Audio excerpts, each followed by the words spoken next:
Hi, so in this video I'm going to show you how we can create a new library panel and use in Adobe InDesign. So let's get started this video without delay. So for creating new library panel, simply have to go on File and New. Here you can find the third option is Library. You have to click on this. Once you will click, you can see this pop-up. Now you have to click on No.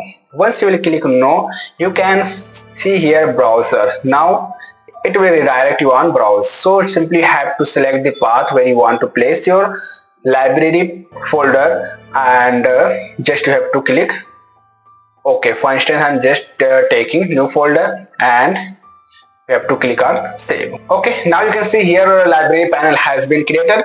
So whatever object, whatever image, text or boxes you want to keep, you can simply place here. So first of all, I will let you know there are two major uses of library panel. Number one, if you are working on huge document on multi pages in Adobe InDesign and there are some specific box, image or text object you have to reuse again and again in the document or all the pages, so you can save that particular object in the library panel and you can easily reuse wherever you want.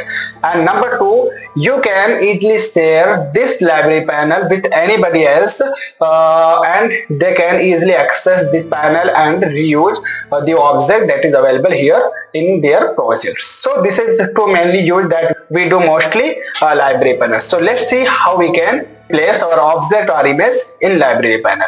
So I have just created two different boxes here that I want to keep in library panel and want to reuse other pages in the document. So simply have to select your object that you want to place and here you can see new library item.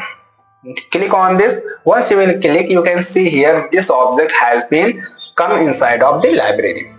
Now you can also rename it. You can profile box, something like this box. Here object type you can select, so this is something text type, so I will just keep text only, and you can write here description regarding the object like this box is only for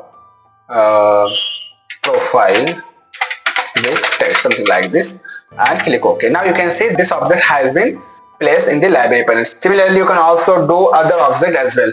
For instance, I also want to keep this object. Simply I will click here new and this is box for the quotation, so just I am writing here quotation box and keep here this box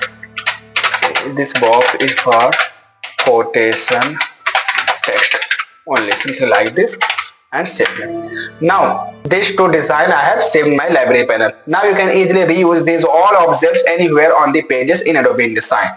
For instance, I want to keep these boxes here on this page. Simply I will click and drag here. You can see this object has been come. Now you can easily change the photo as well as you can also update the text and reuse it. So this is something very useful for you when you will work on multi-page document in Adobe InDesign. Apart from this, you can also see here the file of the library that you can easily share anybody else and they can easily access and reuse this created library panel. So hope you have learned something in this video, and these are something about the creating library panel and using Adobe InDesign. So thank you so much for watching this video, and please subscribe my channel for more useful content. Thank you. Lee Graphics.